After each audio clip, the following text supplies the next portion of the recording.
Herkese merhaba, kanalıma hoş geldiniz. Bugün bu fonda görmüş olduğunuz büyük dev motifli hırkayı çalışacağız. Bu Pinterest'te son dönemde çok moda oldu. Birçok versiyonu yapıldı.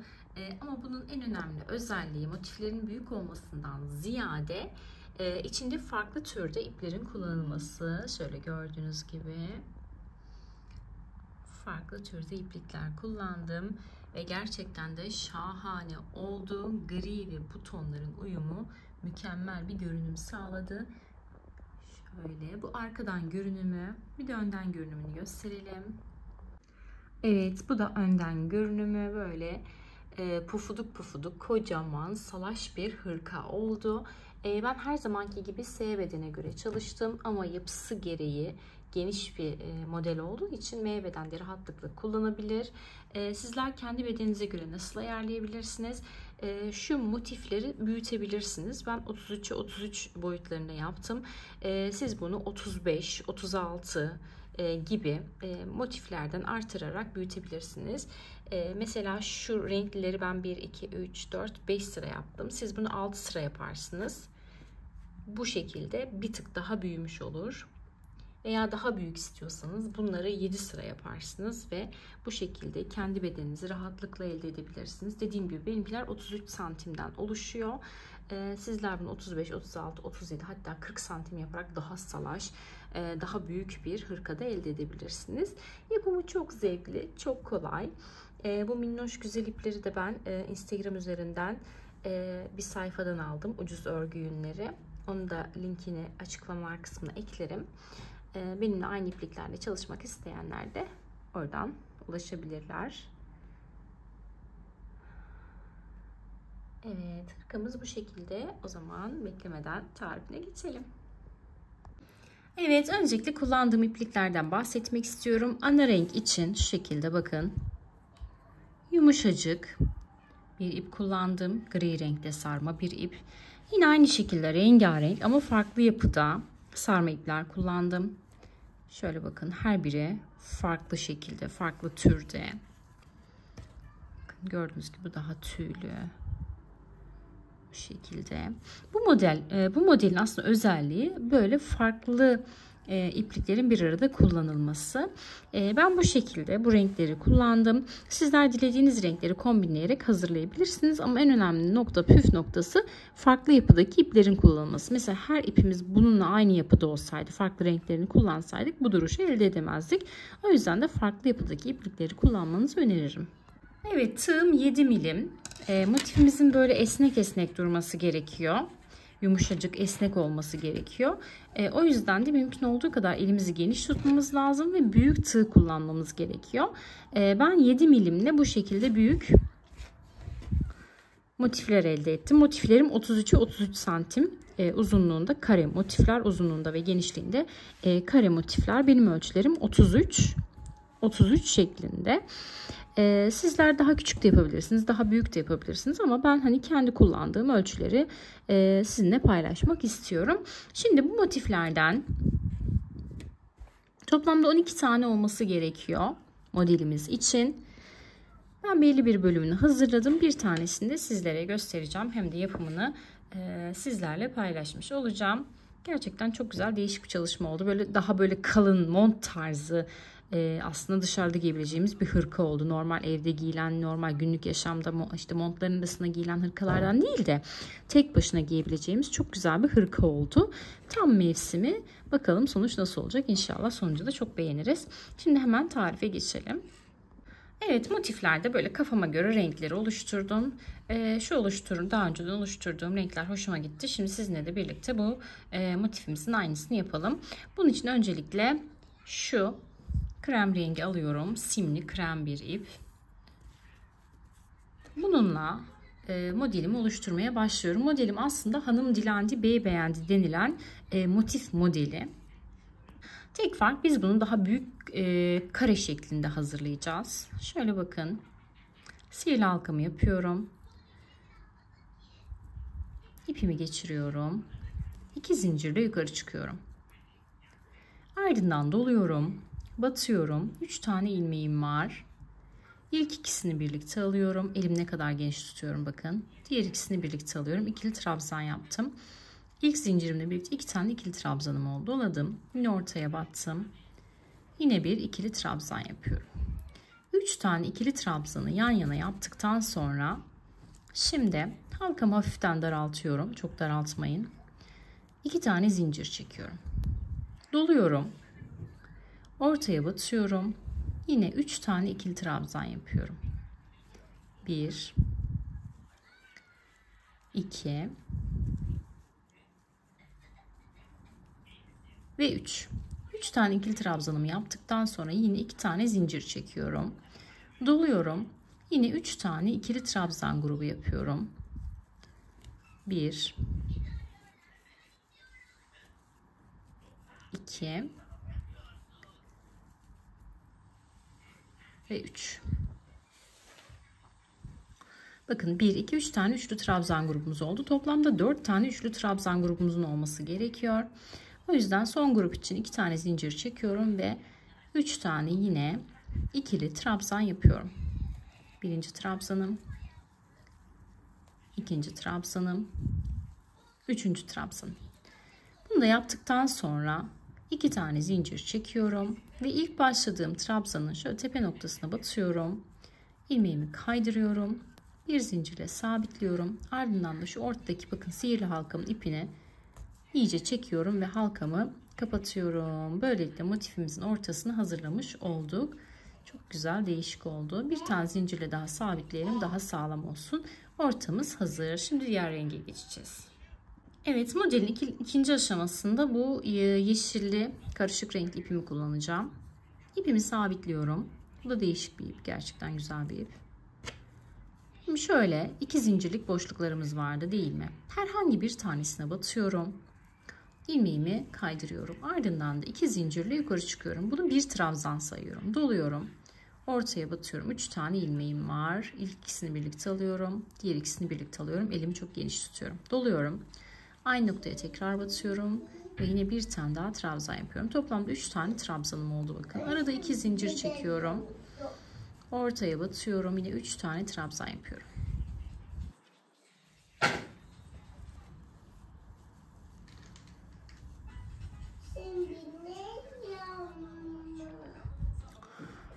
Evet, bakın şöyle üçlü trabzan grubum var. Arada 2 zincir var. Şimdi doluyorum. Diğer boşluğa geçerken arada zincir vesaire çekmeden direkt buraya batıyorum. Buraya da yine 3 tane trabzan grubu yapıyorum. Kahvaltı yaptık kızım. Yemek yiyeceğiz artık. 2 zincir. Buraya yine 3 tane ikili trabzan yapıyorum. Tekrar kahvaltı mı yapmak istiyorsun? Evet. Evet. Buraya da yaptıktan sonra bakın trabzan grubumu doluyorum. Bir sonraki boşluğa geçerken zincir vesaire çekmiyorum. Yine buraya 3 tane ikili trabzan yapıyorum. Elimi ne kadar esnek tuttuğumu anlıyorsunuzdur. Mümkün olduğu kadar geniş tutuyorum elimi. Modelimizin özelliği bu çünkü. Arada 2 zincir çekiyorum.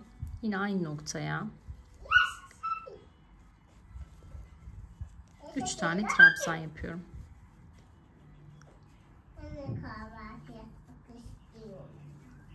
Evet, 3. trabzanımı da yaptım. Şimdi bakın gördüğünüz gibi doluyorum. Arada zincir vesaire. Bir sonraki boşluğa geçiyorum. Buraya yine aynı işlemi tekrarlıyorum. 3 tane trabzan. Arada 2 zincir. Yine 3 tane trabzan yapıyorum. Trabzanlarımız ikili trabzan. Elim yeterince geniş olduğu için ikili trabzan bile gayet büyük duruyor. O yüzden üçlü trabzan yapmadım. Evet, trabzan grubumuzu da bitirdikten sonra bakın 4 tane trabzan grubumuz oldu. 1, 2, 3, 4. Şimdi arada zincir vesaire çekmeden ilk başladığım trabzanın şöyle tepesine batıyorum. İlmeğimi kaydırıyorum. Bir zincirle sabitliyorum ve artık yeşil ipli olan sıramı da ne yapıyorum? Bitiriyorum gördüğünüz gibi. Bu şekilde. Şimdi diğer rengime geçiyorum ipimi koparıp. Evet, turuncu renkle devam ediyorum. Yine ipimi sabitliyorum. Herhangi bir noktadan hiç fark etmez bakın. Batıyorum. Ardından da yine 2 zincirli yukarı çıkıyorum ve 3 tane trabzan olacak şekilde trabzanlarımı yapıyorum. İlk zincirimde trabzan saydığım için bakın burada 3 tane trabzanım oldu. Doluyorum, bakın bir sonraki boşluğa geçiyorum. Burası ara olduğu için aralara birer tane üçlü trabzan grubu yapıyoruz. Köşelere ikişer tane. Modelimiz büyüdükçe bu şekilde devam ediyor. Köşeye geçtim. 3 tane trabzan grubumu yapıyorum öncelikle. Şimdi bakın bu nokta köşe olduğu için buraya arada 2 tane zincir çekiyorum. Bundan sonra sadece köşelerde zincir çekeceğiz. Yine aynı noktaya batıyorum. İkinci üçlü trabzan grubumu yapıyorum. Evet. Gördüğünüz gibi köşede trabzan gruplarımı yaptım. Doluyorum, arada zincir vesaire çekmeden direkt bir sonraki boşluğa giriyorum. Ve buraya 3 tane ikili trabzan yapıyorum.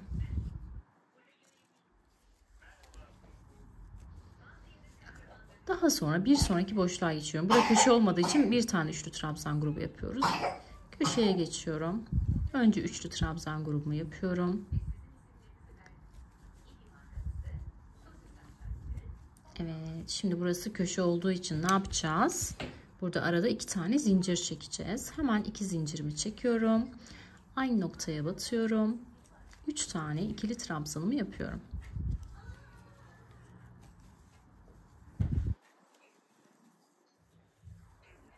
Evet, köşeyi ne yaptık? Bitirdik. Şimdi ipi şöyle sürekli çekmek de istemiyorum videoda. Bir anda şöyle çekelim hepsini.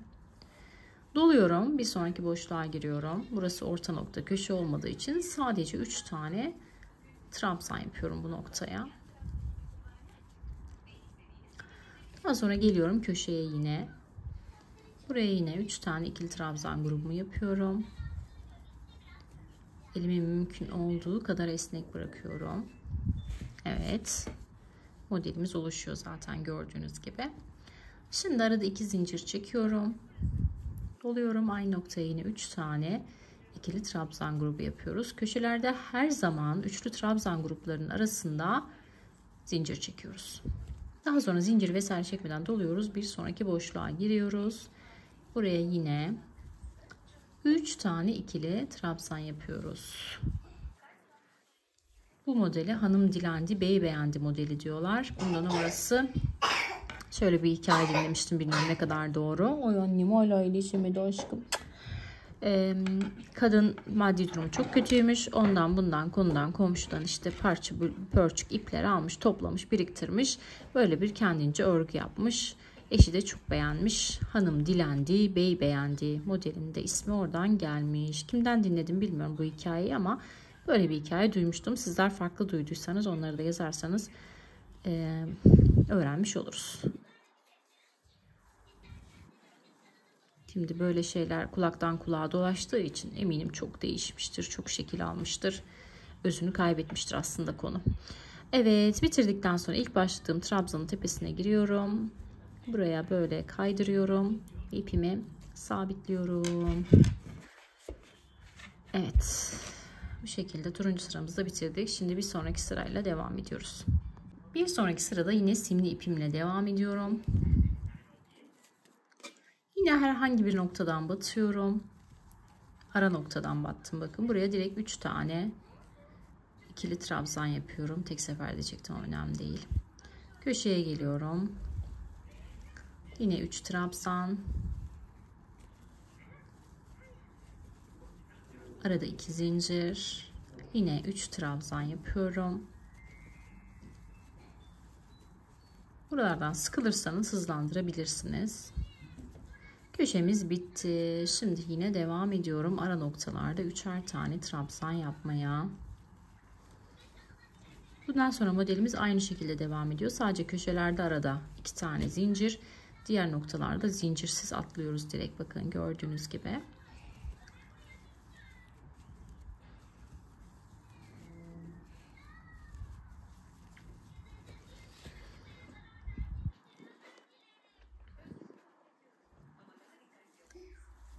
Köşe noktaya geliyorum.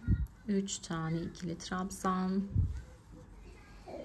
Arada 2 zincir, 3 tane ikili trabzan.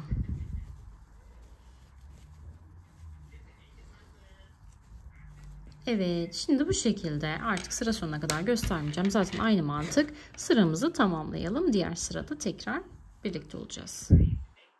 Evet, sıramı tamamladım. Şimdi bakalım 1, 2, 3, 4 sıra örmüşüz. 5. sıramla devam ediyorum. Toplamda 5 sıra renkli iple ördüm ben. Sonra da 3 sıra ana rengim olan iple ördüm. Yine herhangi bir noktadan batıyorum. 2 zincirle yukarı çıkıyorum ve modelimi diğer sıralarda olduğu gibi devam ettirip sıramı tamamlayacağım. Siz bunu 5 sıra değil 6 sıra da yapabilirsiniz. Ama 4 sıra falan yaparsanız, daha az yaparsanız bu sefer ölçüler değişir yani. Bu sefer benim verdiğim motif sayısıyla sizin yaptığınız motif sayısı aynı olsa bile ölçüler değişeceği için modeliniz küçük olacaktır. Zaten salaş model olduğu için yani o duruşu da elde edemezsiniz. O yüzden onu dikkate almanızı öneririm. Şimdi sıramı bu şekilde tamamlayacağım. Daha sonra ana rengimle devam edeceğiz. Evet, motifimizin orta kısmı hazır. Şunun güzelliğine bakar mısınız? Farklı türdeki ipler ne kadar güzel uyum sağladı. Şimdi orta hazırladıktan sonra kenarları bu gri renkle öreceğiz. Sadece şu köşelerde arada ikişer zincir olacak. Diğerlerde bakın diğer kısımlarda arada zincir vesaire olmadan direkt 3 3 3 3 olarak devam edeceğiz. Şimdi hemen buna da başlayalım. Bunu 2 kat olarak kullanıyorum. Bu 2 kat yani inceliği bana biraz ince geldiği için 2 ipi birleştirip kullanıyorum. Siz bunu alırken tek kat olarak da sardırabilirsiniz kalınlığını. Çok yumuşak bir ip ama gerçekten çok hafif duruyor. Yani normalde bu kadar ip kullanıp bir hırka yapsanız herhalde aşırı ağır ve kullanışsız olur ama bu benim çok hoşuma gitti. Şimdi 2 zincirle yukarı çıktım. Normal modelimi devam ettiriyorum. 3 trabzan. Başına dola, direkt bir sonraki boşluğa gir. 3 trabzan. Arada zincir vesaire yok. Zinciri nerede çekeceğiz? Hemen gösteriyorum. Bu da katlı olduğu için örmekte biraz zorlandım. Ama büyük tığ olduğu için zorlandım. Yani küçük olsa o kadar zorlanmazdım. Doluyorum. Köşeye geliyorum. 3 tane zincirimi çekiyorum. Köşe olduğu için ne yapacağız? Buraya bir tane daha üçlü trabzan grubu yapacağız. O halde ne yapmam gerekiyor? Buraya arada zincir çekmem gerekiyor. Evet. Şimdi devam ediyorum.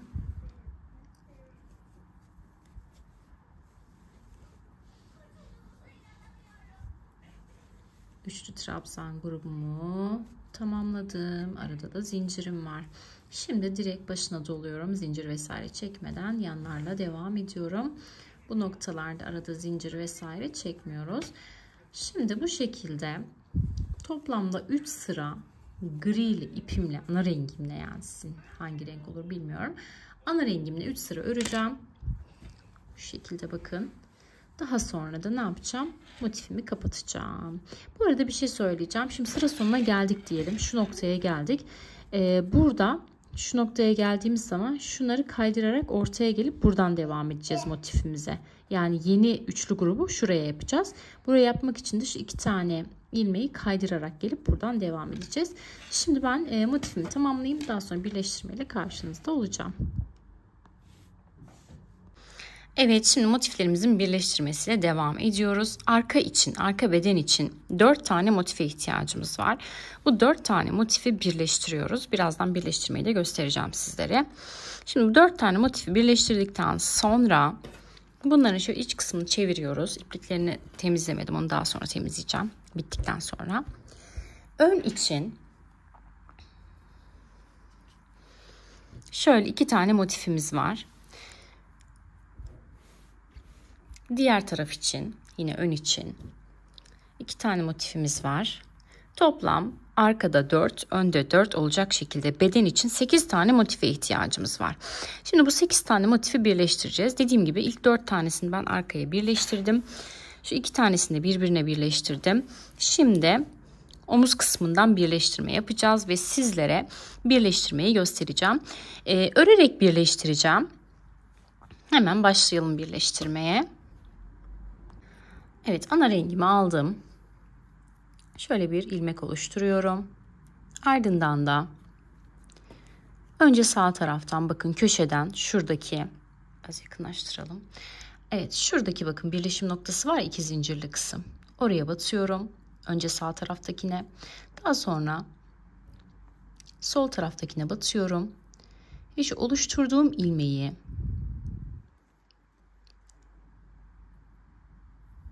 içerisinden geçiriyorum. Ardından da bir tane zincirle sabitliyorum. Evet, başlangıcımız bu şekilde. Şimdi devam ediyorum. Şu ipi arkaya gönderelim.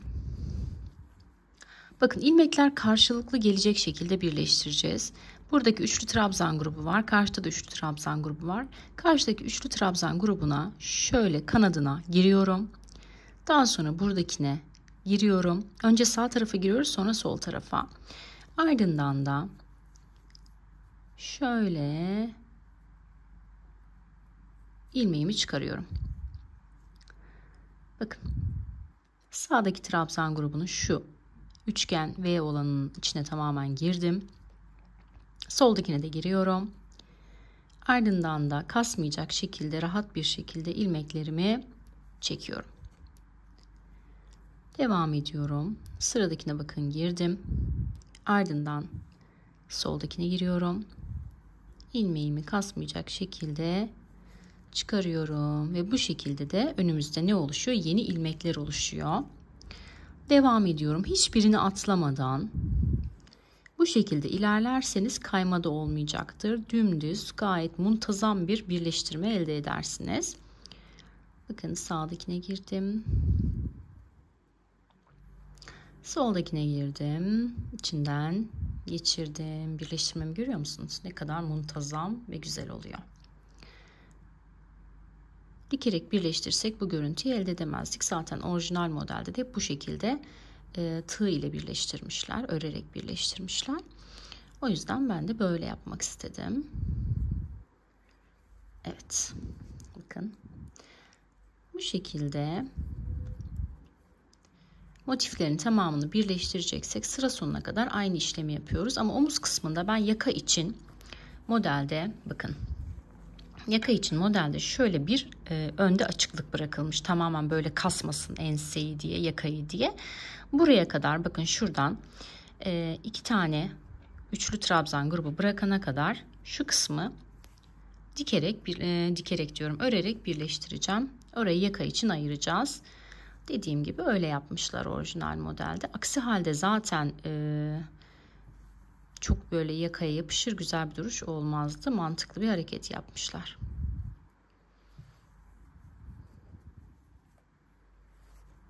Evet, yaptıkça da şöyle elimizde düzeltelim. Gayet güzel oluyor.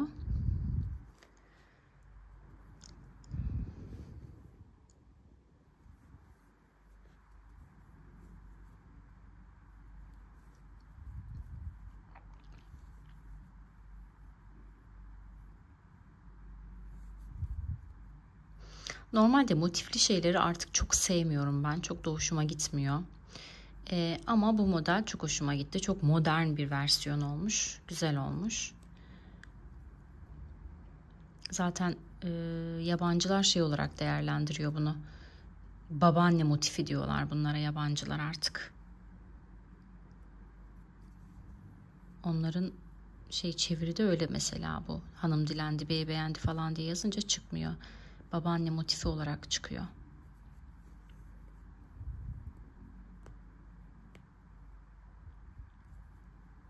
Burada bir yanlışlık yaptım. Katlarına ayrılmıyor.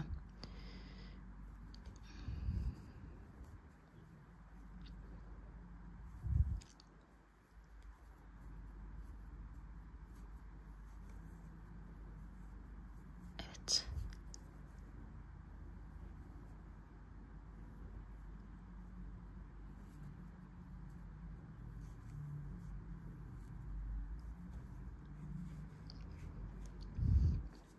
Bakın burada 2 tane motifimiz kaldı. Şimdi son olarak şu kısımdan bir tane birleştirme yapacağım. Ve buranın birleştirmesini bitireceğiz. Son olarak da burayı birleştiriyorum. Ardından bir tane zincirle iyice sabitliyorum. bakın bu şekilde yaka için, omuz için birleştirme yapmış olduk. Şurada dediğim gibi şu trabzan grubu 2 tane bırakıyoruz. Arkada da aynı şekilde denk gelecek şekilde. Burası yaka için ayırdık. Şimdi ipimi koparayım. Evet, şimdi omuz birleştirmesini bu şekilde yapıyoruz. Diğer kısımda aynı şekilde yine parçamızı alacağız. Köşeden başlayacağız içe doğru. Şuraya kadar birleştirme yapacağız. Burayı da yine yaka için ayıracağız. Şu kısım birleşecek. Burayı yaka için ayıracağız. Şimdi ben burayı da birleştireceğim. Birleştirmeyi gösterdim. Mantık anlaşılmıştır. Şu şekilde birleştireceğiz. Biraz önce gösterdiğim gibi. Ardından da kol için belli bir kısmını şöyle yine dikerek, örerek birleştireceğim. Belli bir açıklık bırakacağım kol için. Daha sonra ne kadar açık bıraktım onu sizinle paylaşacağım. Burayı da aynı şekilde örerek birleştireceğim. Yine kol için belli bir açıklık bırakacağım. Daha sonra kolla devam edeceğiz. Zaten model çok basit. Bakın yanları birleştirdim bu şekilde.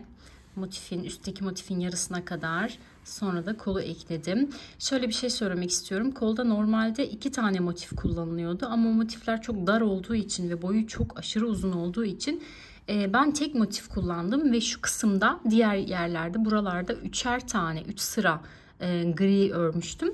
Kolda o genişliği sağlamak için 2 sıra daha ördüm. Yani kolda toplamda 5 sıra gri ile örüyoruz. Bu şekilde tam istediğimiz uzunlukta ve ende oluyor. Şimdi santim olarak da söyleyeyim sizlere ölçüsünü.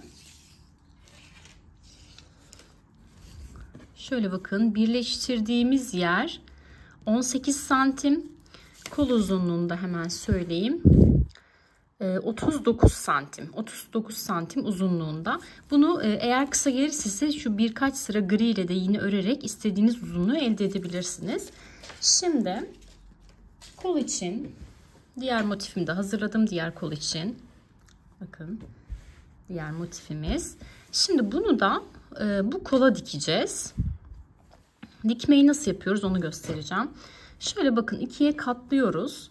Ardından da beşli olan buymuş. Düz tarafını çevirelim. Evet. Ardından da şöyle tam ikiye katlayıp tepe mesafesinden belirleyip alta kadar birleştirme yapıyoruz yine tığla. Burayı da aynı şekilde kalan kısımda yine tığla kapatıyoruz ve hırkamızın finalini yapıyoruz. Şimdi ben bunu bu şekilde tamamlayacağım. Şu birleştirmeyi gösterdiğim için ayrıca burayı göstermeyeceğim. Bir de ihtiyaç duyarsam şu kenarlarından bir sıra trabzan veya sık iğne geçeceğim. Ona duruma göre bakacağız. Şimdi ben tamamlayıp son halini sizinle paylaşacağım. Evet, birleştirdikten sonra da artık son halini elde ettik. Şu an masaya sığmadığı için bir de videonun başında gösterdiğim için detaylı olarak gösteremiyorum. Ama şunun güzelliğine bakar mısınız? Gerçekten şahane oldu. Deneyeceklere kolaylıklar diliyorum. Videomu beğenmeyi, kanalıma abone olmayı ve beni takip etmeyi unutmayın. Kendi ördüğünüz örnekleri de Instagram üzerinden bana ulaştırırsanız onları da büyük bir zevkle paylaşırım. Gerçekten çok tatlı oldu. Çok güzel. Üzerimde detaylı fotoğraflarını zaten Instagram hesabından paylaştım. Oradan da ulaşabilirsiniz. Deneyeceklere kolaylıklar diliyorum. Farklı bir projede görüşmek dileğiyle. Kanalıma abone olup beni takip etmeyi unutmayın. Hoşça kalın.